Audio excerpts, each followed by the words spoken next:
Day 71 from Leviticus 1 verse 9.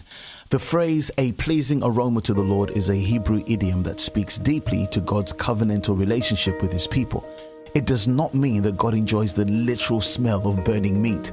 Instead, it signals that the offering is accepted by God because it is offered in faith and obedience. In the ancient Near Eastern context, many pagan religions believed their gods needed sacrifices for sustenance or appeasement. In sharp contrast, the God of Israel does not need anything from us. He's self-sufficient. The sacrifices weren't about feeding God, but about humans expressing repentance, worship, and dependence on him. This aroma is like a spiritual signature, a sign that the offering represents a right heart posture, one of humility, faith, and alignment with God's will. This fragrance stands for relational restoration and covenantal faithfulness. It's not just a ritual or legalism. Though we no longer offer animal sacrifices, the principle behind the pleasing aroma remains. God desires our whole lives to be offered to him in faith, not because he's hungry or needs gifts, but because he loves us and calls us into an intimate relationship. Our obedience, worship, and service should be motivated by gratitude for Christ's perfect sacrifice, not by obligation. So, 3 practical applications. Number 1, worship beyond the surface. Don't confuse performance for devotion. Worship isn't about how it looks, it's about how it smells to God.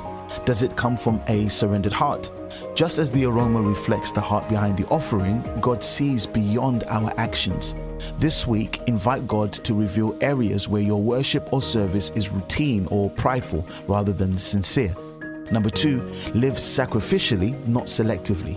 The burnt offering was entirely consumed. We can't offer God only the convenient parts of our lives. Reflect on what parts of your life, maybe time or talent or relationships, you might still be holding back from God. And lastly, number 3, live in the freedom of Christ's perfect sacrifice. Christ's death was the ultimate pleasing aroma, satisfying God's justice once and for all. We no longer offer imperfect sacrifices to gain favor, but live in thankful response to his grace. Ultimately, the Old Testament sacrifices were shadows pointing to Jesus, who gave himself fully, body, soul, and spirit on the cross. Ephesians 5 verse 2 says, Christ loved us and he gave himself up for us, a fragrant offering and sacrifice to God. He is the pleasing aroma that satisfies the justice and love of God. And now, because of him, our lives can also become a pleasing aroma, not because we are perfect, but because we are in him. Christ is the fragrance that makes our worship acceptable.